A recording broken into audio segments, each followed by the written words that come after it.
Hey YouTube, in today's video we're going to go over the xtros electronic throttle controller. It's a fairly cheap one. You can find it on Amazon. I'll put a link in the description. It's like 70 bucks.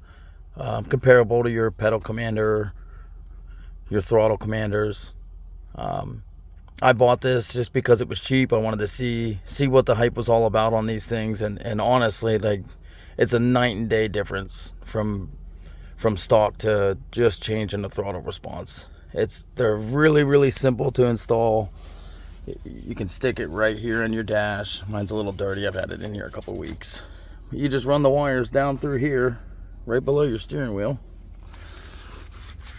Tuck them all the way down here. They give you some extra wires and a zip tie, and you bring it over here into your pedal.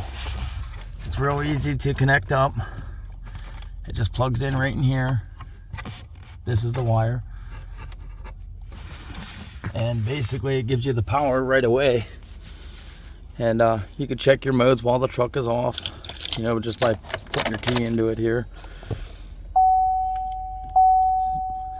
But I'm gonna go through and cut this video a little bit. I'll show you the different modes and how this whole thing works. But for $70, a really great buy.